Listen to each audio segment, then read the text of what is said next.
Hey guys, Little John here from Mobility Doc. Today we're going to be going over feet elevated shoulder taps. So this is a progression from doing shoulder taps on the floor. So make sure that you feel able to do the shoulder taps on the floor in that plank position properly before you go and progress to something like a foot elevated shoulder tap. Similarly to the shoulder taps on the floor, this is a great exercise to challenge and continue to challenge your core stability, your shoulder stability, while adding in some of that dynamic movement, which is how we typically use our core throughout our day-to-day lives, as well as in sports and any other athletic feats.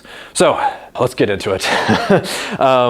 So what you're going to do is you're going to set up in a plank position with your feet on, in this case I'm using a box, but you can use a chair, a couch, something a little bit more solid would be better, just so that you don't end up sinking too far. And I'm going to do a little bit more talking now before I get into the actual exercise, because I'm going to try and save myself some stress, and then you don't have to hear me breathing heavily into the mic for as long. But when we're in that plank position, we're going to make sure that we're pressing through our hands into the floor to make sure we're activating those shoulder stabilizers, such as the serratus specifically, to help set our shoulders in their proper place. Also, that'll help to reduce some of the side-to-side movement that will naturally occur and that we want to limit during this exercise. Also, when you're in that plank position, and you'll see it once I get my feet up on the box, make sure your pelvis is not dropping closer to the floor, and then similarly it's not going up too high. But in this case, it'll be more likely that it'll start to fall towards the floor. So make sure you're squeezing your core on both sides. You're stabilizing that pelvis and keeping a nice flat line in that plank position. All right, let's get into it. So I'm setting up, I'm pressing through the floor with my hands, and my feet come up.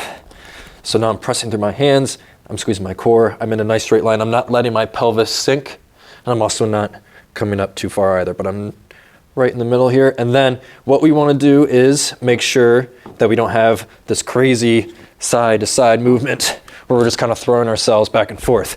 We're not getting anything out of that. So we're going to make sure that we have our pelvis set, shoulders are stable, and then we're going to reach up and tap on each side with as little side to side movement as possible. What you can do is have a little bit wider of a base to help reduce that at first, but working towards narrowing down and getting into that true plank position with your feet a little bit closer together.